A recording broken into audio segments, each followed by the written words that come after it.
What is the crack, and welcome back to another video. In this video I'll be showing you guys everything I did on Dev Week 4, I believe it is. I've been doing a lot on this game in this week. Hopefully it shows. Keep in mind again, I'm still in work, so I didn't get a lot done. And I haven't really been feeling the best. I've been quite sick, so when you say I have them two hurdles, I did quite a lot. Hopefully you guys do end up enjoying it. If you do, please give it a thumbs up and hopefully subscribe. And let's get into the video. Thank you guys so much for watching.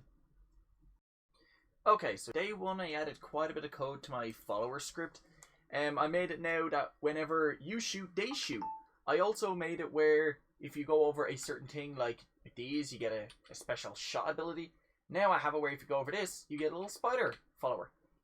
He has the ability to shoot little webs every few seconds. And whenever an enemy walks into it, it slows them down, as you will see now in a moment. So they get quite a bit slower. And when he shoots, it hurts enemies. Which looks and works pretty damn well.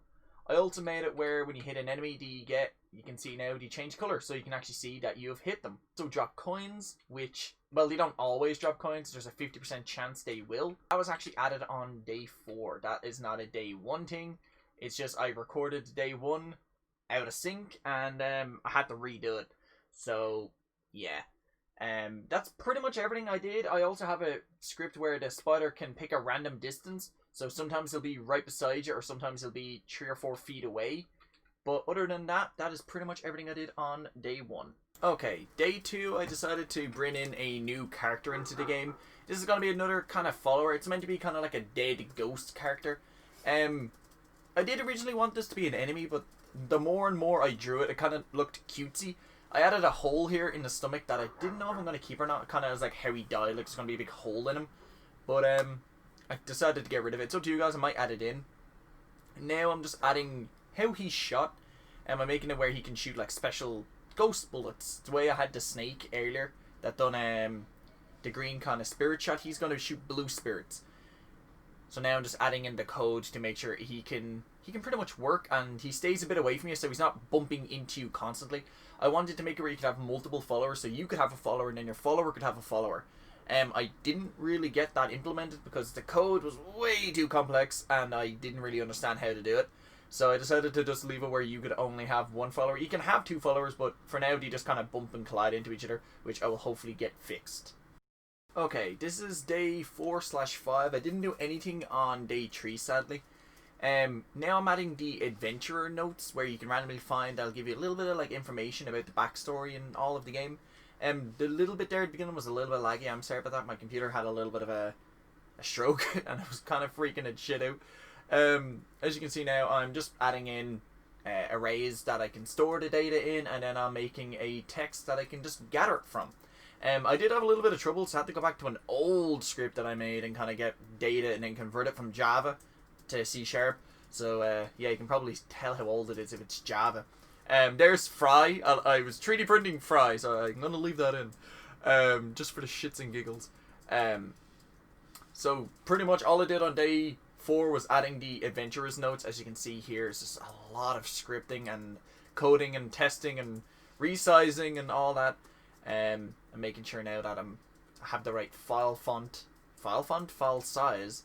This is day 5 where I'm making a cocooned enemy. I already had the cocoon from ages ago, or kind of like the maggot, and now I'm just making it work. This was actually a thing that I was meant to have in week 2, so this is 2 weeks late. I'm sorry about that, but I did add it. I did get around to doing it, so I'm having it now that when the animation of the smoke plays, it will spawn the little fly, and it actually does. I have it where it'll spawn between 3 wiggles and 10 wiggles.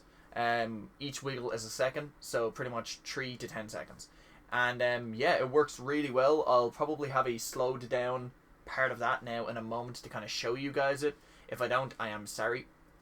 But right there, as you guys saw, I was going into every single room and re-adding in all the new enemies.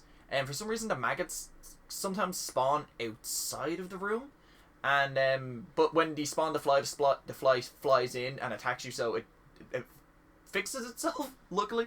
And now I'm adding in where the gold gets dropped. You have a 50% chance of gold being dropped by enemies, which worked really well. I'm very proud of that one. this is the demonstration on the flies being spawned that I said I was going to give you guys. So you can see they should spawn at different times. So you can spawn from now till any time. Them two spawn right together. Then look at this difference. So I really like how that happens. It looks really well. Okay, so day 6. I wanted to make the enemies drop more items. So they dropped better gold. They now kind of drop health. You can see I'm making a health item there.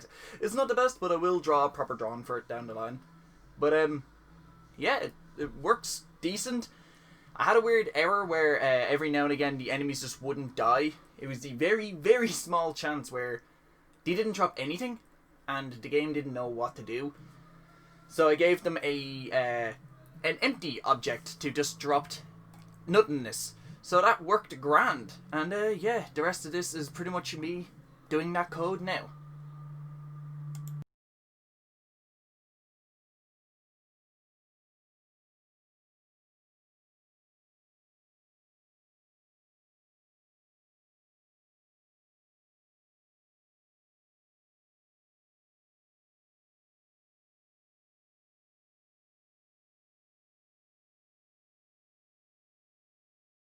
Okay, so day 7, I tried to make a follower that was based on radius. So if an enemy got a certain closeness to you, it would run and attack the closest one to you. As kind of like a guard dog. But it gave weird ass results where it would kind of stick to the enemy and it wouldn't really leave the enemy. I wanted it to hit the enemy, come back to you, and then if it attacked you again, it would go back and like seek it again. But it just kind of glued to the enemy and would not leave it away, because the way I did the radius thing was, if its distance was less than a certain amount, attack it. So because it attacked it, it was obviously still within that distance. And I couldn't get that to turn off. I tried booleans, I tried collision boxes, I tried like 20 different things. I did a lot of code. If you can slow this down, or if you want me to put up like full lengths of these, I will. But this was like 4 hours work testing and trying. Couldn't get it to work. But it's what I did in the overall of the complete day, so I decided to keep it in as just a showing you guys that not everything works all the time.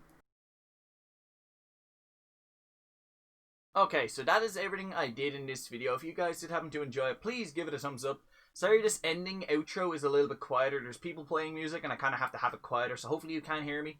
So a huge thank you guys for watching. I hope you guys gave it a thumbs up. If you haven't yet, should be a little thing at the top of the screen saying to watch the previous video, so you kind of know all of this stuff. If you have any suggestions, please click the Discord link and share them to me on Discord. I'm always looking for ideas and stuff. Or you could just use the comments in the comments below.